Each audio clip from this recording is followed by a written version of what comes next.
श्री मार्कंडेय ऋषि को अमरत्व महादेव ने कहाँ प्रदान किया था? क्या आज भी मार्कंडेय ऋषि हमारे और आपके बीच में मौजूद हैं? और महादेव और माता पार्वती सदैव किस स्थान पर काशी में प्रकट हुए थे? क्या आपको पता है? इसके बाद महामृत्युंजय मंत्र, इसकी उत्पत्ति और प्रथम प्रयोग कब हुआ, कहाँ हुआ, किसने किया? क्या आपको इसके बारे में पता है?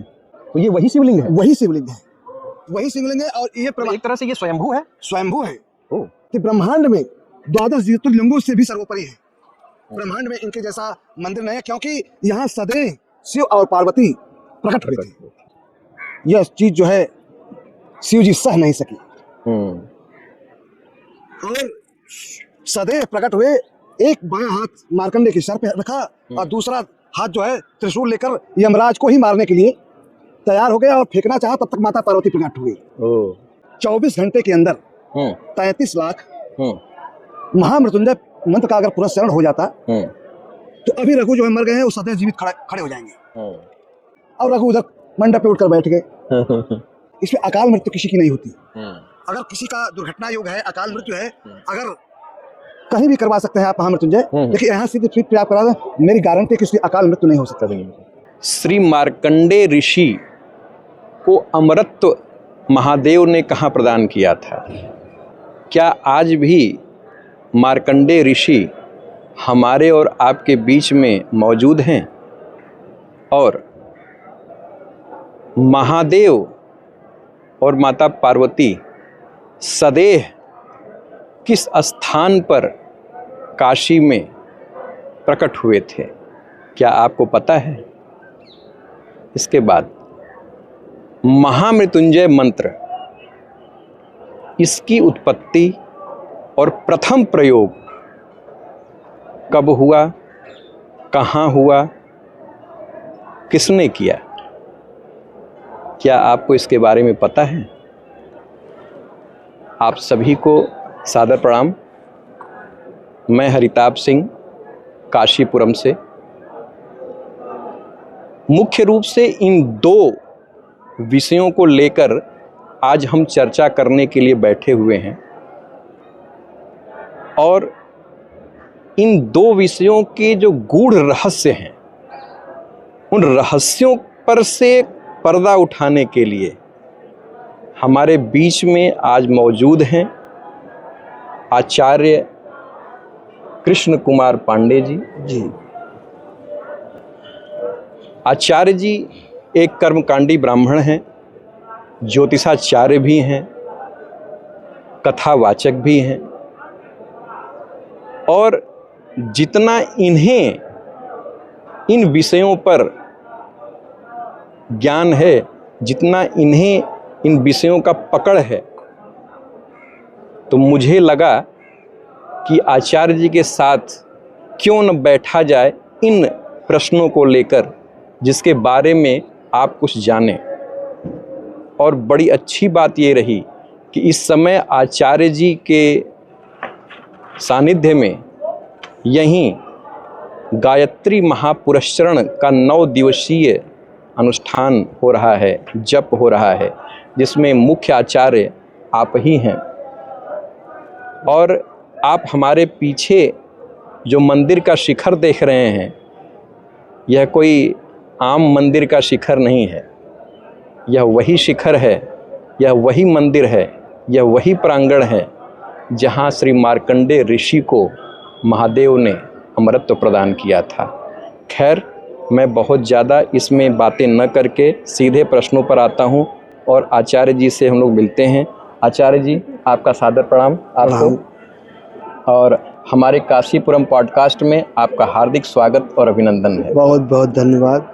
आचार्य जी, 2 विषय हम लोग लेके चल रहे हैं जी। मुख्य रूप से चूंकि आपके साथ समय की बाध्यता है जी, इस समय आपका बहुत बड़ा एक यज्ञ, गायत्री यज्ञ चल रहा है जी। और बड़ा अच्छा है कि ये जो 9 दिवसीय गायत्री महापुरस्चरण का यज्ञ चल रहा है, जो ये हमारे कुछ अप्रवासी भारतीय हैं जो कि अमेरिका में रहते हैं, ये उनके संकल्प से चल रहा है।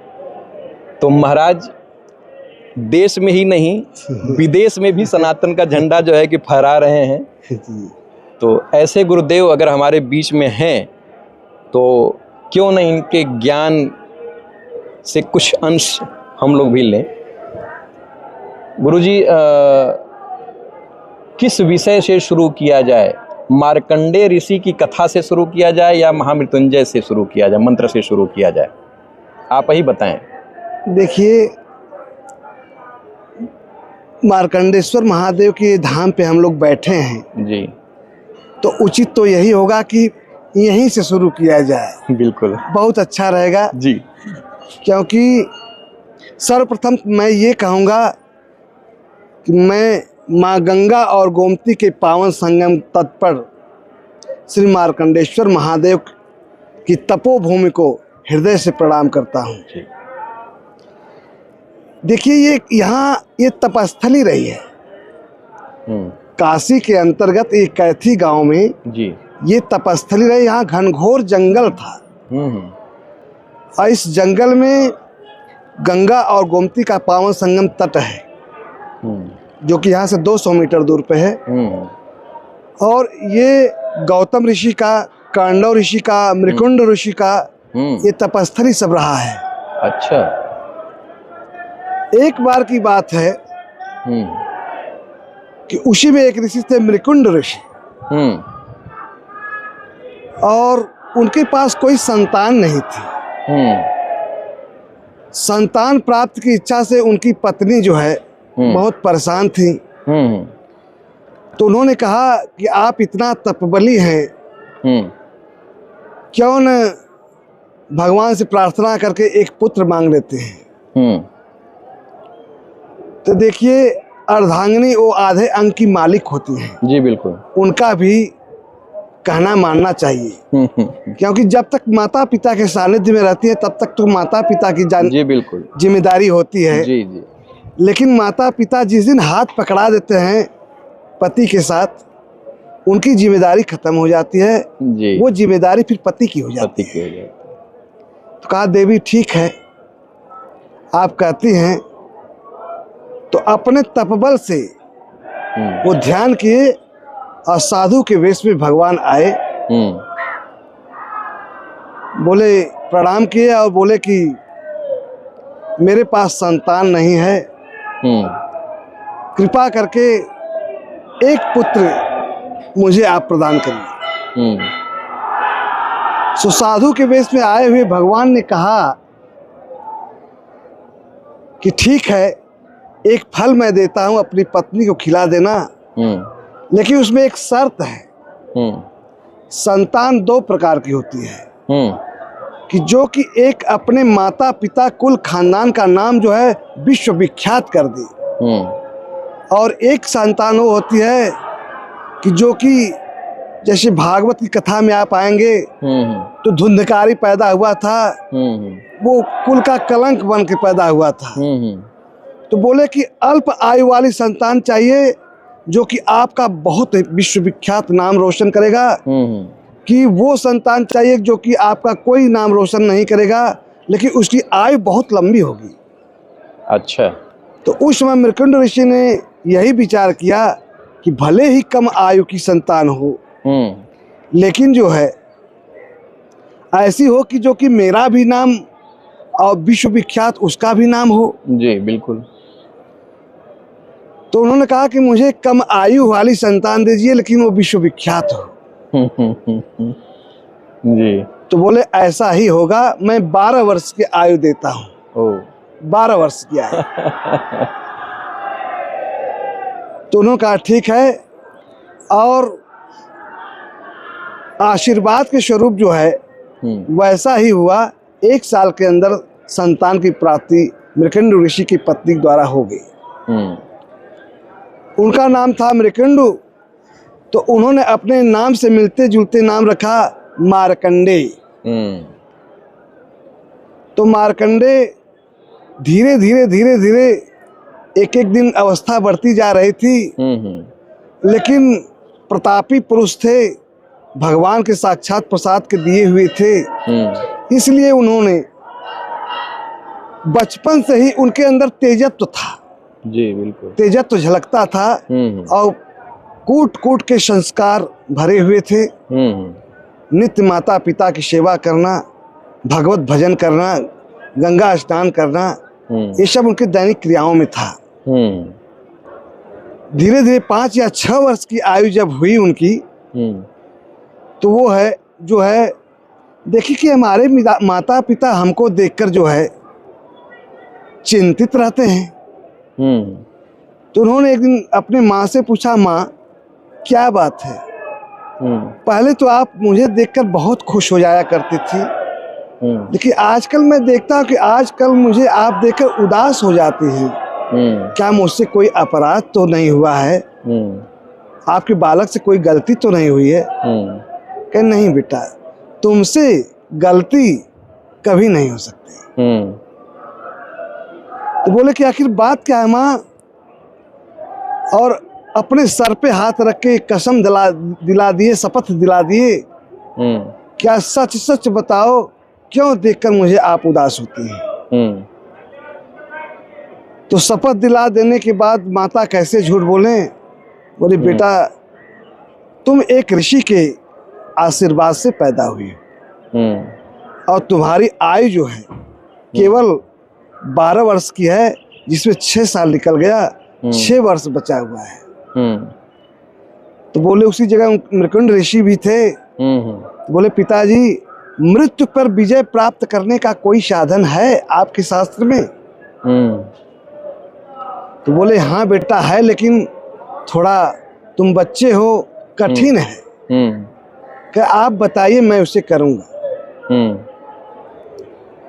तो बोले कि शुद्ध स्नान वगैरह करके, अपनी दैनिक क्रिया से निवृत्त होकर शुद्ध स्नान करके महामृत्युंजय मंत्र का यदि जप करो तो मृत्यु पर विजय दिला सकता है,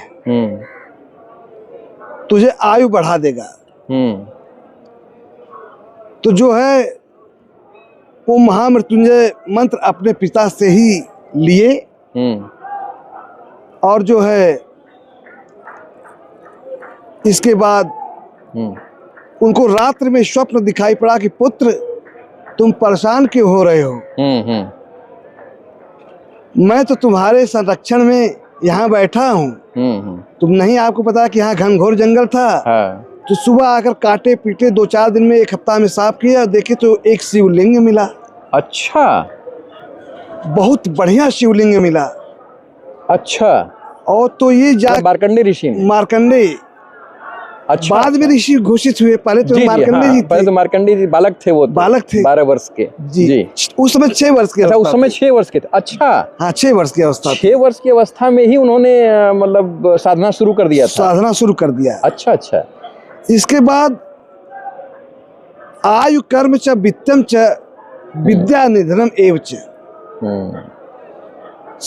जब आदमी बच्चा पैदा होता है तो विधाता जो है ब्रह्मा 5 चीज उसका पहले लिख देते हैं।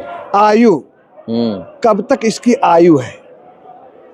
कर्म च, एक कर्म कैसा करेगा।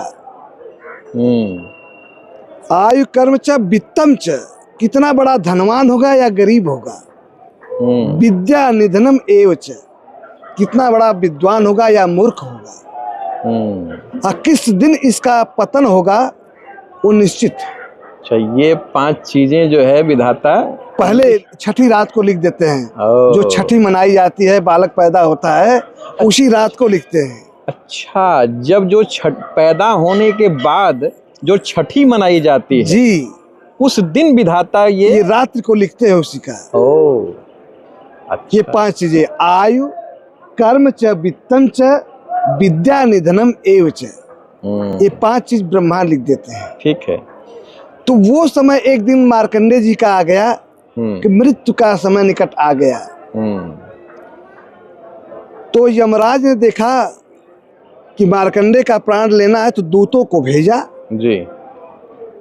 दूत आए तो 100 मीटर दूर से ही, लगभग उतना मीटर दूर ही थे, उनको इतनी लपट अग्नि की लगने लगी कि वो जो है आगे बढ़ नहीं सके। अच्छा, एक सेकंड आचार्य जी रोकूंगा जी कि थोड़ा सा हम लोग वहां से हट गए थे। जो शिवलिंग मिला जी मार्कंडेय ऋषि को, जी, तो ये वही शिवलिंग है? वही शिवलिंग है, वही शिवलिंग है। और ये तो एक तरह से ये स्वयंभू है। स्वयंभू है। ओ, और सबसे बड़ी बात ये नीचे है, थोड़ा इसको विस्तार करने के लिए एक बार ऊपर उठाया जा रहा था कि ऊपर उठाया, जी खुदाई होने लगी। जी। जहां जहां खुदाई हुई ये चौड़े होते गए। ओ अच्छा। ये सत्य बात मैं आपको प्रत्यक्ष भगवान के स्थान पे बता रहा हूँ। ये जो देख रहे हैं बना हुआ है बॉर्डर इनका, यहाँ तक खुदाई हुई, ये बढ़ते गए। अच्छा। और रात्रि में स्वप्न देखी, जहां तक जाओगे मुझे ही पाओगे, रोक दो उसी पे। वहीं पर रोक दिया गया। ये सब शिवलिंग ही है, ये जो अच्छा। परिक्रमा वगैरह लोग करते हैं, आहा। वही शिवलिंग है जो मार्कंडेय जी। अच्छा। तो ये 12 सीधे सीधे कहा जाए, मैं अपने दर्शकों को ये बताना चाहूंगा कि सीधे सीधे कहा जाए कि ब्रह्मांड में 12 ज्योतिर्लिंगों से भी सर्वोपरि है। ब्रह्मांड में इनके जैसा मंदिर नहीं है, क्योंकि यहाँ सदैव शिव और पार्वती प्रकट हुए थे मार्कंडेय जी को बचाने के लिए और यमराज को मारने के लिए, जिसमें वो कथा मैं आपको बता रहा हूँ। जी हाँ, अब शुरू करते हैं जी। हाँ। तो वो मृत्यु का समय आ गया और यमराज के दूत जब आए तो उनको तेज अग्नि की लपट लगने लगी, वो प्रवेश नहीं कर सके। अच्छा, यम के दूतों को? यम को दूतों को। ओ। तो चले गए। हाँ। बोले ऐसी ऐसी समस्या है, तो बड़े बड़े भयंकर दूत भेजे गए। जी। और बोले यमराज कह रहे उसका टाइम निकल रहा है, समय जा रहा है, जल्दी प्राण खींच के लेके आओ। तो बोले कि ठीक है। बड़े बड़े शक्तिशाली दूत भेजे गए। उनके साथ भी ऐसी ही घटना हुई और समय निकलता जा रहा था। वो सभी पहुंचे। यमराज से बोले कि महाराज क्षमा करिए, हम लोगों के पास ऐसी सामर्थ्य नहीं, कोई शक्ति ऐसी जरूर है कि जो कि हम लोगों को वहां से जाने से रोक रही है। तो वो शक्ति मतलब कि जो मार्कंडेय ऋषि जो बालक रूप में थे, वो महामृत्युंजय मंत्र के द्वारा वो शक्ति आगे आपको कथा में मिल जाएगी। हाँ हाँ हाँ।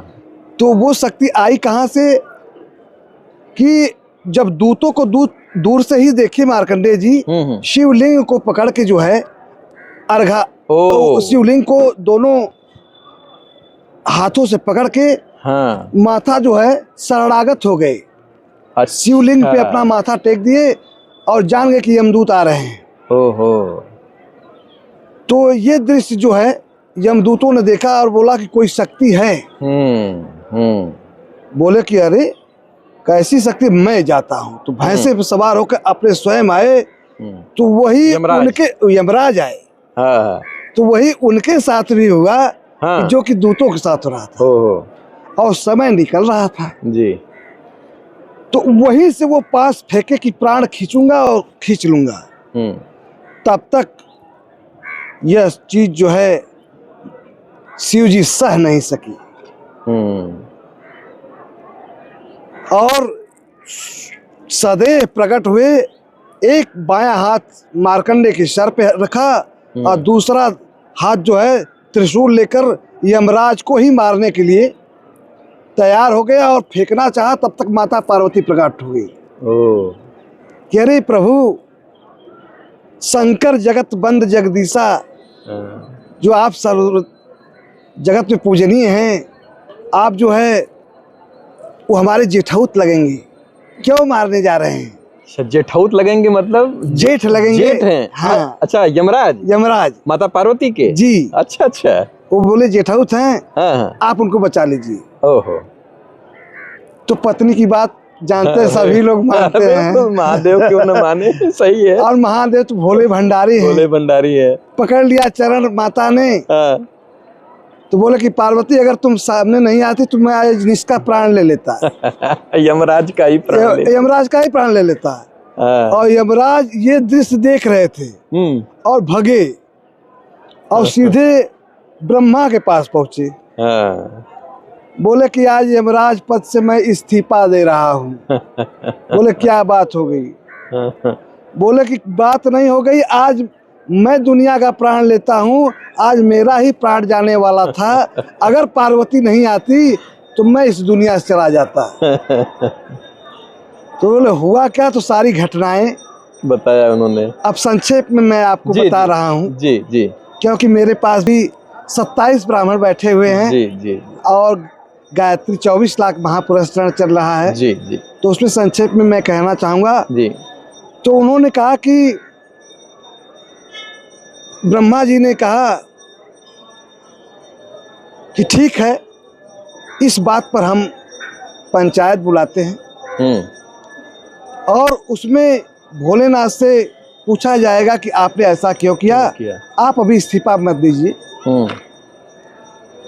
तो सारे देवता बुलाए गए, सारे देवता बुलाए गए और किसी को महादेव से प्रश्न करने की हिम्मत नहीं है। केवल एक इनके इष्ट हैं, भगवान विष्णु, जो कि राम और कृष्ण के रूप में जन्म लिए हैं। वो इन्हें पूजते हैं, वो इन्हें पूजते हैं, दोनों एक दूसरे के पूरक हैं। जी जी जी। तो वही बात गोस्वामी तुलसीदास जी रामचरितमानस में लिखे हैं कि सती जिस समय थी तो वही पूछी कि शंकर जगत बंद जगदीशा, शुर नर मुनि शब नावत सीसा, तीन नृप सुतन कीन परनामा, अकहि सच्चिदानंद भगवाना।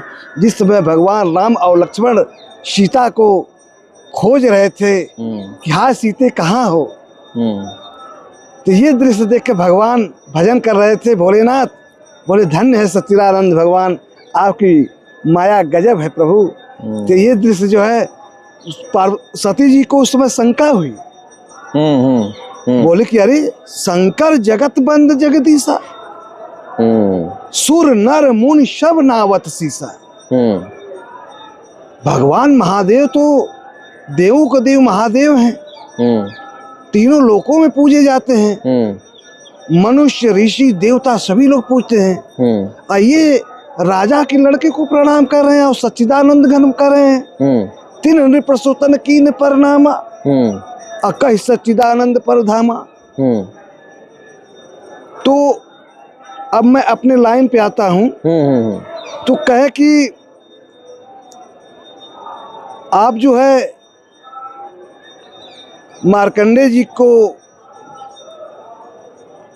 ऊपर कुछ किए थे और वही पंचायत बुलाई गई है। और विष्णु भगवान ने ही प्रश्न किया भगवान शिव से कि बाबा भोले, प्रेम से मुस्कुराते हुए, यह पंचायत आपके ऊपर बुलाई गई है। तो भोले भी वहां पहुंचे थे, सम्मन यहाँ भी जारी हुआ था। जी जी। तो ये देखिए मार्कंडे जी का प्रताप कि भगवान भोलेनाथ ब्रह्मलोक लेकर मार्कंडे जी को लेकर गए। बोले बेटा आज तारीख पड़ी है और साबूत में मुवक्किल का होना जरूरी होता है। तो ऐसे मार्कंडे जी भाग्यवान थे कि सदैव भगवान शंकर के साथ ब्रह्मलोक गए और सारे देवताओं का दर्शन किया। और लिखे भी हैं। अब इस पे आ जाता है एक प्रश्न, सन्मुख हो ही जीव मोहि जबहि, अजन्म कोट अगनासहि तबहि। भगवान ने स्वयं को कहते हैं कि अगर मेरे सामने कोई साक्षात आ जाए तो जन्म जन्मांतर का किया हुआ करोड़ों उसका पाप जो है सब समाप्त हो जाता है। जन्म कोटि अग्नाशय, उसी समय तुरंत जो है उसी क्षण समाप्त हो जाता है। तो सभी देवताओं का दर्शन किया, प्रणाम किया।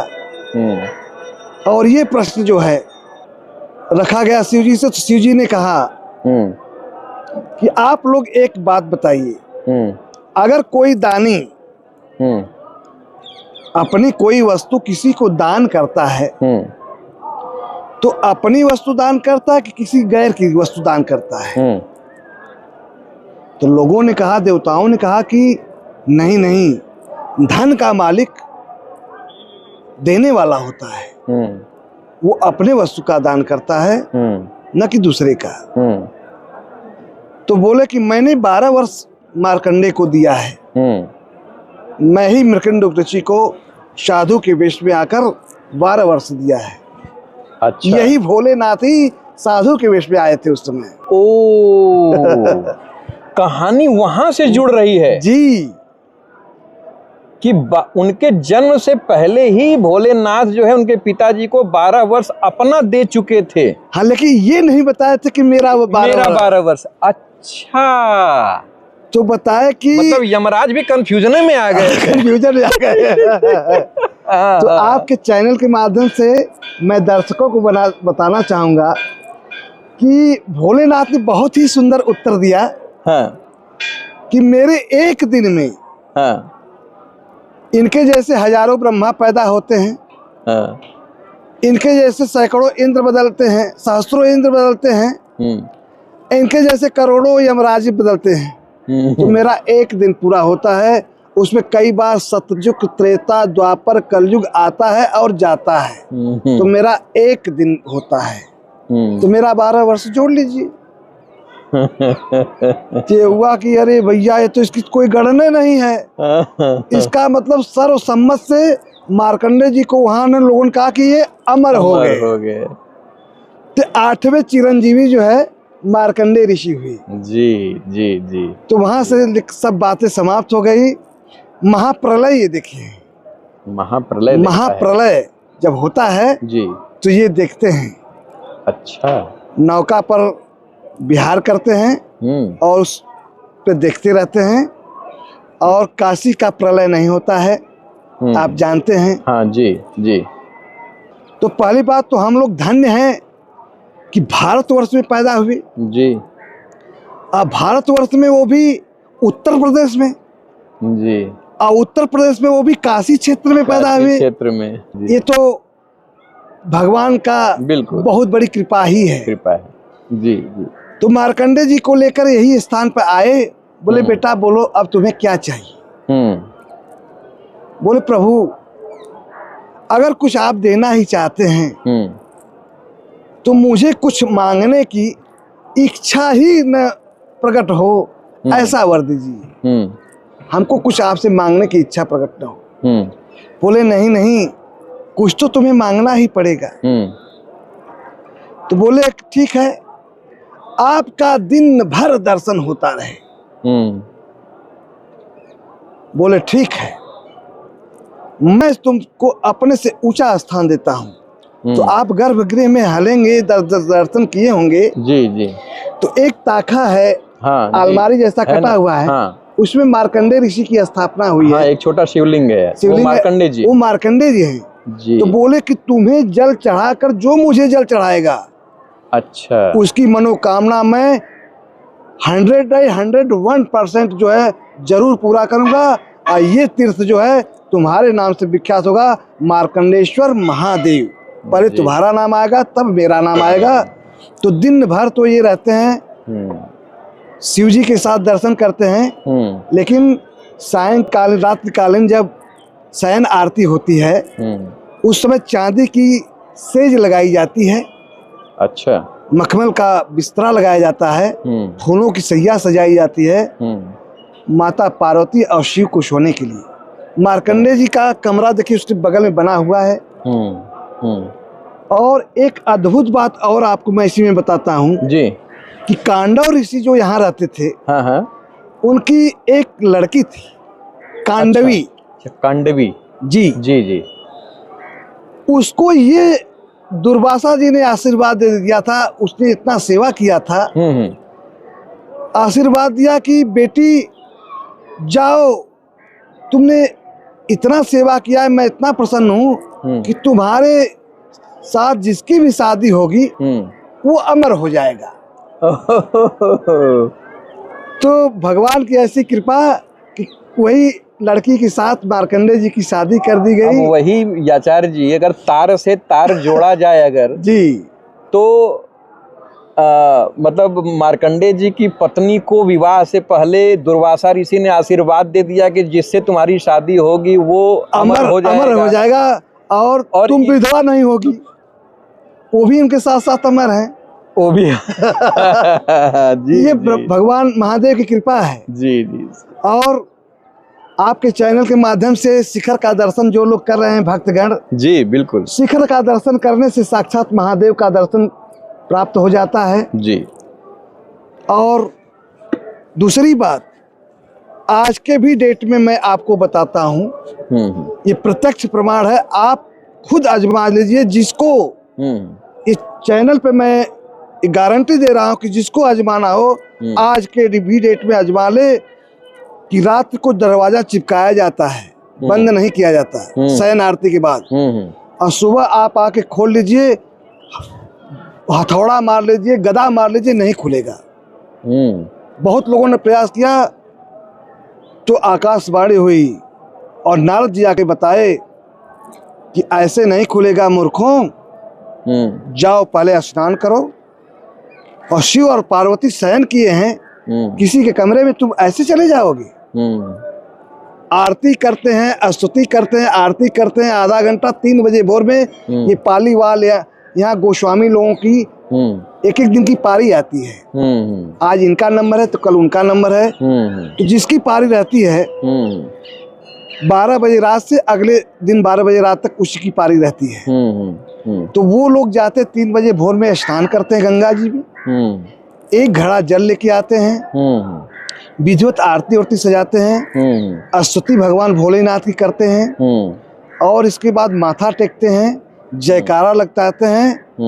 और सबसे बड़ी बात, इसी चैनल के माध्यम से मैं आपको बताना चाहूँगा, किसी को कोई मंत्र न आता हो शिव जी का, कोई जप तप न आता हो, केवल ये कह दे नमः पार्वती पतये हर हर महादेव, तो भगवान भोलेनाथ ऐसे प्रसन्न हो जाते हैं, उसका काल हर लेते हैं, कंटक हर लेते हैं, दुख हर लेते हैं, दारिद्र हर लेते हैं, भय हर लेते हैं, रोग हर लेते हैं, शोक हर लेते हैं। ऐसे हमारे महादेव हैं।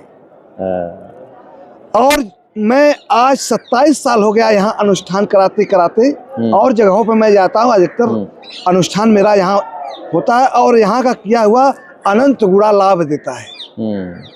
आप घर पे अनुष्ठान कराएंगे, लाभ मिलेगा आपको, 100 गुना लाभ मिलेगा। गौशाला में कराएंगे 1000 गुना लाभ मिलेगा, और वही गंगा तट पे कराएंगे 1 लाख गुना लाभ मिलेगा। इसका भी विधान होता है। और हरताप जी, ये मैं कहूँगा, मंदिर में कराएंगे तो 1 करोड़ गुना लाभ मिलेगा, लेकिन सिद्ध पीठ पे कराएंगे तो अनंत गुना लाभ मिलेगा। जैसे तारा की गिनती आप नहीं कर सकते, वैसे यहाँ के लाभ की गिनती आप नहीं है। एक माला किया हुआ अनंत गुना लाभ देता है। तो आपके माध्यम से जिस भक्तों का यहाँ गायत्री महापुरुष चरण चल रहा है जी, उनका तो जो है सब कुछ, धर्म अर्थ काम मोक्ष सब कुछ बन ही रहा है जी। साथ साथ माध्यम आप हैं, आपके पूर्वज, आपका परिवार जो है तर गया। मैं तो यही के भोलेनाथ जी से यही कहूँगा। मैं देखा हूँ 22-22 साल, 24-24 साल जिसको संतान प्राप्ति नहीं हुई है जी, विश्व में पहला स्थान यही है जी, कि आप देखेंगे कि हरवंश पुराण सुनाई जाती है, और 100% जो है बालक जो है पैदा होता है जी। अभी तक मैं असफल नहीं हुआ हूँ, कम से कम 100 लोगों को मैंने पुत्र प्राप्ति कराई होगी यहाँ महादेव की शरण में आकर। मेरे में शक्ति नहीं है, इनके माध्यम से जी मैं लड़ जाता हूँ इनसे। बिल्कुल, हम लोग जो है अपने यजमान के कल्याण के लिए पूजा पाठ, जप तप, क्षमा याचना सब कुछ करके अपने यजमान की विजय कराते हैं। हम लोग इनके एक तरह से कहा जाए तो वकील ही हैं। जी जी जी।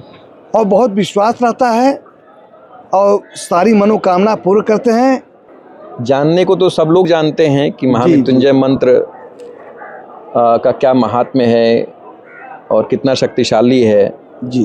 तो मैं उसकी बहुत डिटेल विधियों पे जाने का मैं नहीं करूंगा, नहीं तो बहुत लंबा विषय चला जाएगा जी, जी, बस जी। मैं ये जानना चाहता हूँ कि महामृत्युंजय मंत्र, जिस मंत्र के जपने से जी मार्कंडे ऋषि जी को अमरत्व प्रदान हो कर दिया महादेव ने जी जी, तो एक बार उस मंत्र की उत्पत्ति और प्रथम प्रयोग के बारे में तो लोगों को बता दें आप।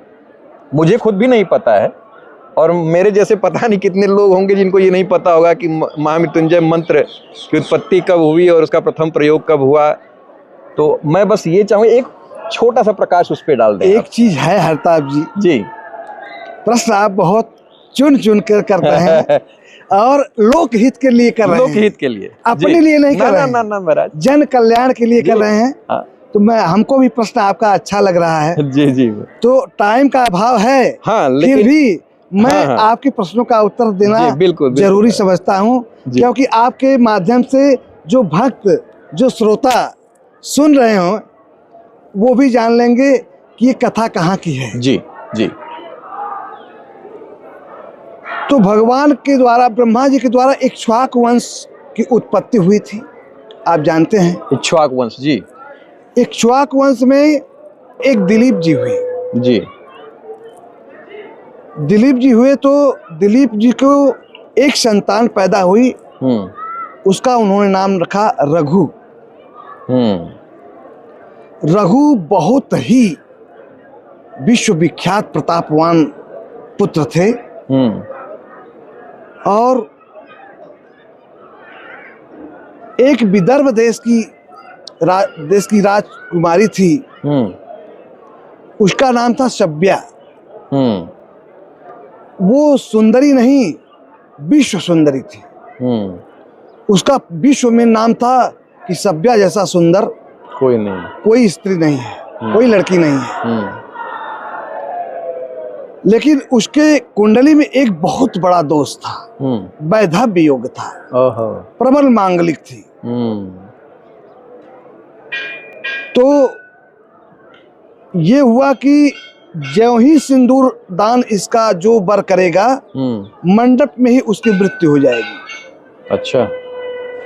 तो कुंडली लेके पहले पंडित जी ही हर जगह, और नाऊ जो होते हैं आप जानते हैं। जी जी जी, समझ रहे हैं। जो बाल ओल काटते हैं, सेविंग करते हैं, दाढ़ी बनाते हैं, यही लोग जाया करते थे। तो हर जगह जाते थे पंडित जी, तो कुंडली देखकर सभी लोग मना कर देते थे, भैया हम शादी नहीं करेंगे। क्योंकि आप बता रहे हैं घोर मांगलिक थी, घोर प्रबल मांगलिक थी, वैधव्य योग था। वैधव्य योग कौन करेगा अपनी मतलब तुरंत सिंदूर दान करते करते वैधव्य योग मर जाएगा वो। उनके गुरुदेव ने कहा, सभ्या के गुरुदेव ने कहा कि ये कुंडली लेकर आप अयोध्या जाइए। और गुरु वशिष्ठ जो हैं, अगर एक बार रख दिए विवाह और कह दिए कि शादी होगी, तो ब्रह्मा के पुत्र हैं और जरूर वो शादी रखेंगे, मेरा ऐसा विश्वास है।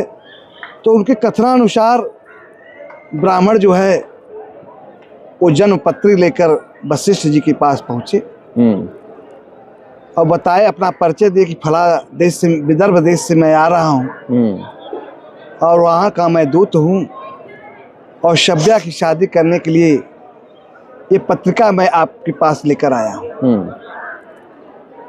तो वशिष्ठ जी जानते थे कि सभ्या विश्व सुंदरी है, वो पत्रिका खोले ही नहीं, कह दे विवाह पक्का। विश्व सुंदरी थी, बोले रघु को फर्स्ट क्लास का पत्नी मिल जाएगी और विश्व सुंदरी मिलेगी। बोले कि ये मस्त, टाइम हम निकाल के दे दिए कि इसी दिन विवाह होगा। और ब्राह्मण बड़ा प्रसन्न हुए और लौट गए विदर्भ देश को। अब विदर्भ देश जाने के बाद एक पिता होता है, बहुत खुश होता है कि मेरी लड़की की शादी तय होगी, लेकिन वो राजा फूट फूट के रोने लगा। तो गुरुदेव ने कहा कि तुम्हें तो खुश होना चाहिए, आपको तो राजन खुश होना चाहिए, आप रो क्यों रहे हैं? बोले गुरुदेव, शादी तो मेरी बेटी की हो जाएगी, लेकिन आज दिलीप का वंश डूब जाएगा,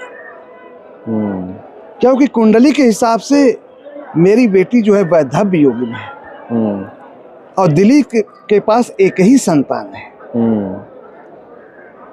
और कुंडली के हिसाब से वो वैधव्य योग को प्राप्त हो गई तो मृत्यु हो जाएगी, उनके वंश में कोई बचेगा नहीं। तो बोले कि जितना बढ़िया सत्कार दिलीप का होना चाहिए, उससे बढ़ चढ़ के जो है सत्कार गुरु वशिष्ठ का होना चाहिए। और शब्या को जाकर उनके पैर पे गिराया जाएगा और कहा जाएगा कि आपके शिष्य की कुलवधू होने वाली यही शब्या है। अगर वो कह दिए कि अखंड सौभाग्यवती भव, तो फिर वो वर नहीं मरेगा। ये मेरी गारंटी है, मेरा विश्वास है। और ऐसा ही किया गया। खूब बढ़िया जो है सुस्वागतम किया गया वशिष्ठ जी का, दिलीप से बढ़ चढ़ कर किया गया। और गुरुदेव के कथनानुसार शब्या को उनके पैर पे गिराया गया और कहा गया कि आपकी जजमान की जो है कुलवधू होने वाली, इसको आशीर्वाद दीजिए। बोले अरे अखंड सौभाग्यवती भव। वशिष्ठ जी तो दे दिए आशीर्वाद। और नारद जी पहुंचे कि आज भैया जो है पड़े हैं चक्कर में, आज जो है बड़ा मजा आएगा, ये विवाह देखने। अच्छा, नारद जी वशिष्ठ जी के भाई थे, सगे भाई सगे। अच्छा, वो भी ब्रह्मा के पुत्र, ये भी ब्रह्मा के पुत्र। हाँ, और सनक सनंदन सनातन सनत कुमार भी पहले वो हुए, तो बालखील ऋषि निकल गए। वो बोले कि सृष्टि की उत्पत्ति करो, तो बोले कि नहीं, मैं वैष्णव भजन करूंगा। तो फिर नारद जी को किए, तो बोले कि मैं भी नारायण नारायण, हमसे जो है गृहस्थ जीवन नहीं हो पाएगा। मैं भगवान का कीर्तन करूंगा।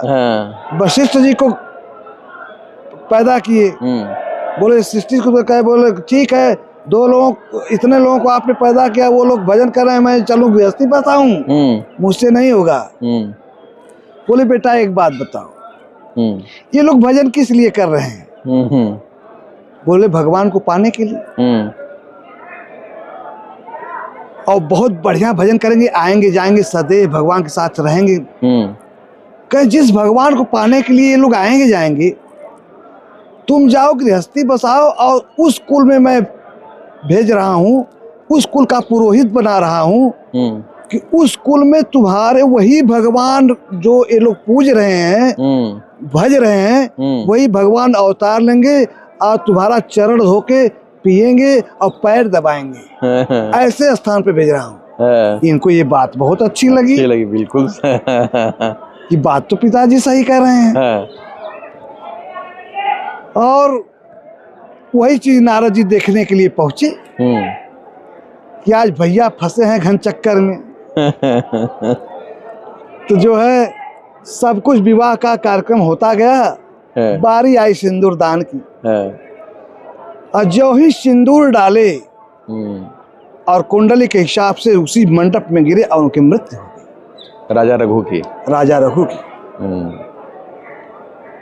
दिलीप जी उनके पिताजी फूट फूट के रोने लगे। तो गुरु वशिष्ठ ने कहा, राजन आप क्यों रोते हो? ये शादी आपने तय नहीं किया था, ये तो तय मैं किया था। ये जिम्मेदारी तो मेरी होती है। रुकिए, इसी जगह सभी लोग रुके, मैं अभी आता हूँ। तो उनको रोक छेक तो कहीं थी नहीं, तपबल था ही। ब्रह्म लोग गए अपने पिता के पास, अपने माता पिता के पास जाने का पुत्र को पूछने की कोई जरूरत नहीं है। जी।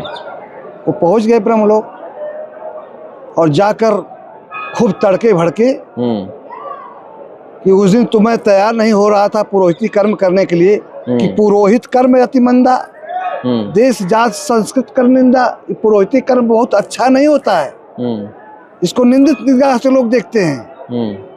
वो भी मैं करने के लिए तैयार हो गया कि आप बोले भगवान आएंगे, चरण धोएंगे, पिएंगे या पैर दबाएंगे।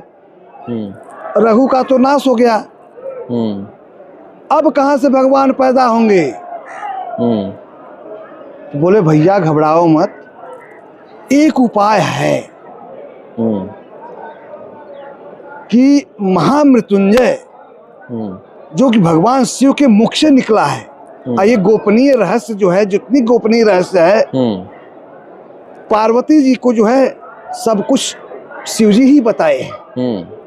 तांत्रिक चीजों में भी आप जाएंगे, जितने गोपनीय रहस्य हैं शिव पार्वती संवाद में आपको मिलेगा।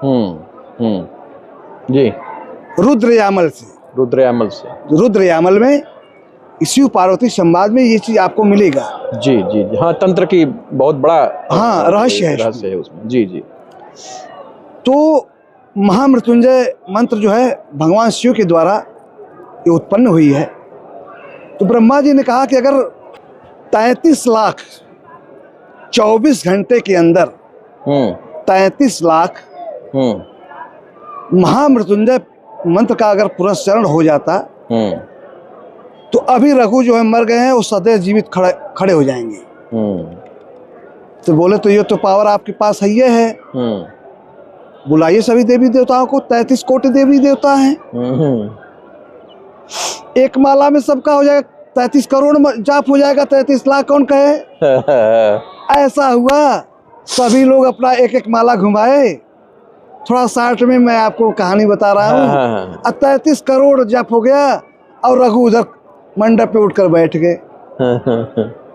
और जो है वशिष्ठ जी आए और खूब धूमधाम से शादी हुई। उसका वैधव्य जीवन भी टल गया और उनको महामृत्युंजय के द्वारा जीवित भी हो, अमृत वो मतलब जीवित भी हो गए।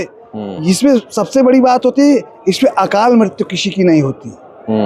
अगर किसी का दुर्घटना योग है, अकाल मृत्यु है, अगर कहीं भी करवा सकते हैं आप महामृत्युंजय, लेकिन यहाँ सीधे सीट पे आप करा दें, मेरी गारंटी कि उसकी अकाल मृत्यु नहीं हो सकती। कभी नहीं हो सकती। और क्या जानना चाहते हैं? एक चीज ये बताएं जी कि थोड़ा सा एक कंफ्यूजन हमारे दिमाग में आ रहा था। जी, मार्कंडेय ऋषि पहले हुए या राजा रघु? राजा रघु।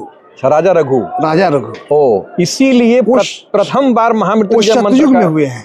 हाँ, वो सतयुग में, उसके बाद ये आए हैं। अच्छा, उसके बाद ये आए हैं। जी, इसीलिए प्रथम प्रयोग जो महामृत्युंजय का है वो राजा रघु के समय हुआ। रघु के यहाँ हुआ था। ठीक ठीक ठीक ठीक, वशिष्ठ जी के द्वारा। ठीक महाराज, अब जो है हमारा एक रैपिड फायर राउंड होता है। जी बोलिए। रैपिड फायर राउंड में हम आपसे 10 प्रश्न पूछेंगे जी, और उसका जो उत्तर है आपको बहुत ही संक्षेप में देना है, सारांश, एकदम सारांश। जी, छोटे छोटे प्रश्न हैं। जी, मार्कंडेय ऋषि किस देवता के परम भक्त थे? सद्य आप जहाँ बैठे हैं, भगवान भोलेनाथ के ये परम भक्त बचपन से ही थे। भोलेनाथ के परम भक्त थे, शिव के भक्त, शिव के भक्त थे। जी। मार्कंडेय ऋषि को कितने वर्ष की आयु बताई गई थी? वही तो मैं कहानी में आपको बताया कि 12 वर्ष की आयु बताई गई थी। 12 वर्ष की आयु, जो कि इनको अमृत प्रदान हुआ भगवान शिव के द्वारा। मृत्यु को पराजित करने वाला मंत्र? देखिए, मृत्युंजय 3 प्रकार का होता है। जी, प्रकार होते हैं। एक लघु मृत्युंजय, ओम ह्रोम जुम सह, केवल इतना आप कहिए, आपका ये लघु मृत्युंजय हो गया। ठीक है। एक मृत संजीवनी आती है कि कोई रोग पीड़ा वगैरह से बीमार है, झेल रहा है, उसकी मृत्यु होने वाली है, तो ओम त्र्यंबकम यजामहे सुगंधिम पुष्टिवर्धनम उर्वारुकमिव बन्धनान् मृत्युर्मुक्षीमामृतात्, यहाँ तक अगर किया जाए तो ये मृत संजीवनी हो जाती है। अच्छा, वो मृत संजीवनी, वो लघु मृत्युंजय। वो लघु मृत्युंजय तो मतलब मृत संजीवनी से जैसे क्या होता है, बीमारी वगैरह से जो लोग मरने वाले होते हैं, वो बच जाते हैं, वो बच जाते हैं, गारंटेड। ठीक ठीक ठीक ठीक। और जिसको अकाल मृत्यु और बीमारी और सब कुछ से बचना है, अकाल मृत्यु बचता है ओम ह्रोम जुम स, बस इतना। आप रास्ते में बाइक से जा रहे हैं, बस आप कुछ नहीं आता, बस ओम ह्रोम जुम स, ओम ह्रोम जुम स, ओम ह्रोम जुम स, बस इतने कहिए, ये लघु मृत्युंजय है। ठीक है। आपका एक्सीडेंट बाल बाका नहीं हो सकता, गारंटी मेरी। और मृत संजीवनी जो है अकाल मृत्यु और रोगनाशक दोनों, रोगनाशक। हाँ। और सर्वोपरि आगे और पीछे प्रणव लगा के बीज मंत्र लगाया जाता है तो महामृत्युंजय हो जाता है। जैसे ओम ह्रोम जुम शह, ओम ह्रोम ओम जुम शह भूर्भुवः स्वः, तब आएगा त्र्यंबकम यजामहे सुगंधिम पुष्टिवर्धनम उर्वारुकमिव बन्धनान् मृत्युर्मुक्षीमामृतात्। फिर वही बीज का उल्टा कर दिया जाता है, भूर्भुवः स्वरोम जुम स रोम ओम। ये 52 अक्षरी जो है महामृत्युंजय हो जाता है। फिर उसको किसी प्रकार की व्याधि, उसके परिवार में किसी प्रकार का रोग संताप दुख दारिद्र सब कुछ मिट जाता है, एक्सीडेंट वगैरह दुर्घटना वगैरह नहीं होगा। अच्छा, तो ये महामृत्युंजय ये मंत्र महामृत्युंजय हो गया। ये 52 अक्षरीय होता है जी। अच्छा, महामृत्युंजय मंत्र किस वेद से लिया गया है? ये तो मुख्य रूप से ऋग्वेद से आता है। हाँ। लेकिन इसकी चर्चा यजुर्वेद में भी बृहद रूप से आई है। अच्छा अच्छा, लेकिन ये ऋग्वेद से ही लिया गया है। ऋग्वेद से लिया। ऋग्वेद से। भगवान शिव ने यमराज को किस रूप में रोका था यहाँ? क्या कोई रूप बनाया था? हाँ। यमराज भगवान शिव ने? हाँ, क्या? बिल्कुल उग्र रूप बनाए हुए थे। जैसे शेर जो है अपना शिकार करने के लिए हाथी पे टूटता है, वैसे ही क्रोधित होकर कि मेरे शरण में आए हुए मेरी बालक को मारना चाहता है। इतना उग्र होकर चले कि उस समय इनको शांत कराने वाला कोई नहीं था, केवल माँ पार्वती ही थी कि जो कि इनको शांत कराई। मार्कंडे ऋषि जिनको चिरंजीवी बोला जाता है जी, क्या आज भी हैं? आज भी हैं, पहले भी थे, आज भी हैं और भविष्य में भी रहेंगे। हम आप इस दुनिया में रहेंगे या नहीं रहेंगे, आना जाना लगा रहेगा कि नहीं रहेगा, लेकिन ये रहेंगे। ये 100% सत्य है, क्योंकि 8वें चिरंजीवी यही हैं। जी जी। हम अगर वो कभी हमारे सामने आ जाए तो हम पहचाने कैसे? भक्त को भगवान से मिलने में और पहचानने में बिल्कुल देर किसी रूप में आ सकते हैं। हाँ। और इसीलिए आपको कहा जाता है कि मानस में तो गोस्वामी तुलसीदास जी लिखे हैं कि जो है सबको सी राम मैं सब जग जानी, अकर प्रणाम जोर जुग पानी। सबको आप सीताराम भगवान के रूप में देखिए तो आपको उसमें खुद मार्कंडेय जी का दर्शन हो जाएगा। और उसके साथ साथ जब मार्कंडेय जी का दर्शन हो जाएगा तो भगवान भोलेनाथ का भी दर्शन हो जाएगा। हाँ, जी जी जी। महामृत्युंजय मंत्र का बीज भाव जी किससे जुड़ा हुआ है? बीज भाव जो है ये अकाल मृत्यु पर जो है मृत्यु में विजय प्राप्त करने के लिए। मृत्यु पर विजय प्राप्त करने के लिए। अगर आपकी अल्प आयु है, हाँ, आप महामृत्युंजय यहाँ करा दीजिए, निश्चित रूप से आपकी आयु बढ़ जाएगी। हाँ, उस समय थोड़ा मृत्यु तुल्य कष्ट आपको रोग व्याधि वगैरह आएगा, लेकिन आप बच जाएंगे। जी। यह मंत्र भय का नाश करता है या रोग का नाश? ये भय और रोग शोक सबका नाश करता है। सबका नाश करता है। अगर कुछ आदमी नहीं करता हो, केवल महामृत्युंजय करे तो सब कुछ उसको सुख समृद्धि रोग भय सब नाश हो जाएगा। सुख समृद्धि की प्राप्ति होगी, लक्ष्मी की प्राप्ति होगी। ऐसे ये प्रभावशाली मंत्र है। अच्छा, इस मंत्र का जो एक प्रिय समय होता है जी, प्रातः काल, सायंकाल या जो भी है, तो एक प्रिय समय क्या है देखिए इस मंत्र को जाप करने का? देखिए, सबसे अच्छा समय तो सुबह का ही माना जाता है। ब्रह्म मुहूर्त में दैनिक क्रिया से निवृत्त होकर अपना संध्या वगैरह बंदन करके भगवान का पूजन करके कुछ नहीं कर सकते हैं, भजन तो करना चाहिए 24 घंटा। जी। 24 घंटा में आप 24 घंटा करेंगे तो परिवार खाने बिना मर जाएगा। सही बात है, सही बात है भाई। गृहस्थ आदमी को कहाँ ये तो संभव है? भगवान ने कहा कि ठीक है तो भैया 12 घंटा करो। हाँ। 12 घंटा अपने परिवार में, बोले 12 घंटा परिवार में लगाएंगे तो सोएंगे कब? बोले तब 6 घंटा लगाओ, 6 घंटा सो। हाँ। तो आज भी सोने की प्रथा 6 घंटा वैज्ञानिकों ने भी दिया है। हाँ। तो बोले कि एक कटौती करता हूँ, उस 6 घंटे में भी तुम मात्र 2 घंटा निकाल लो और 2 घंटा मुझे दे दो। ब्रह्म मुहूर्त में सुबह जो है सब कुछ तुम्हें प्राप्त होगा। और भजने को चाहे जब आप भज सकते हैं, उसमें कोई बाउंडेशन नहीं है, प्रतिबंध नहीं है। लेकिन अच्छा समय सुबह का होता है। सुबह का होता है ब्रह्म मुहूर्त। मतलब ब्रह्म मुहूर्त हमको लगता है 3 बजे से 5 बजे तक का होता है सुबह भोर में। और देखिए, असाध्य रोगी से रोगी रहता है। हाँ। रात भर कहर लेता है, लेकिन सुबह उसको आप पूछे तो वो आराम सोया मिलेगा। हाँ। बोलेगा थोड़ा आराम मिल रहा है, क्योंकि उस समय देवता का निवास होता है, वही ब्रह्म मुहूर्त होता है। उस समय आपको और सबको नींद भी बहुत अच्छी आती है, बड़ी अच्छी आती है, क्योंकि देव वेला होती है। बहुत अच्छी भोरहरिया की नींद आती है। मैं ठेठ भाषा में उसको बहुत बोरिंग बताऊं तो उसको कहते हैं कि बहुत अच्छी नींद भोर में आती है। हाँ, बोलहरिया के नींद उठ है, जी। उठावा मत लोगन हमके। हाँ, उठावा मत हमके। एक शब्द में, जी। एक शब्द में, मार्कंडेय महादेव मंदिर रहस्य या रक्षा? ये रक्षा ही कहा जाएगा। रक्षा। हाँ, जहाँ की देश की जनता जुटती है, आप देख रहे कितने श्रद्धालु, जी बिल्कुल, लाखों कल की संख्या में आए थे, आज न जाने कितने आए हैं। और महाशिवरात्रि के दिन तो आपको सरसों फेंकने की जगह 4 किलोमीटर पहले तक नहीं मिलेगी। हाँ, जी जी जी जी। और आज आप तो 8 दिन से 9 दिन से आ रहे हैं, जी जी, देख रहे हैं।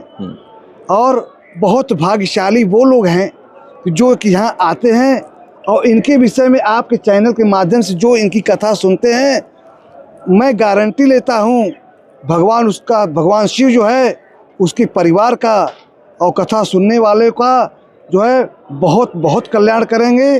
और आपका तो परम कल्याण है ही। बहुत बहुत धन्यवाद महाराज, आप हमारे इस काशीपुरम के इस पॉडकास्ट में आप आए और एक तरह से इसको शिव चर्चा ही माना जाए। जी जी जी। ये 1 घंटे की शिव चर्चा हुई, उस दौरान कुछ रहस्य भी सामने आए, उस पर से पर्दा उठाया आचार्य जी ने। तो आचार्य जी आपका बहुत बहुत धन्यवाद। जी जी, धन्यवाद धन्यवाद। आपने अभी तक जो भी हमारी चर्चा में, शिव चर्चा में सुना, मार्कंडेय महादेव कैथी वाराणसी, जो यह मंदिर हमारे पीछे आपको दिख रहा है, इसके महात्म्य के बारे में और महामृत्युंजय मंत्र के बारे में आपने जाना। हमें उम्मीद है आपको अच्छा लगा होगा। फिर भी अगर कोई प्रश्न आपके मन में उठ रहा है तो संकोच न करें, आप कमेंट करें। हम पूरा प्रयास करते हैं कि आपके कमेंट के आपका जो प्रश्न है उसका हम जवाब दें। नमस्कार।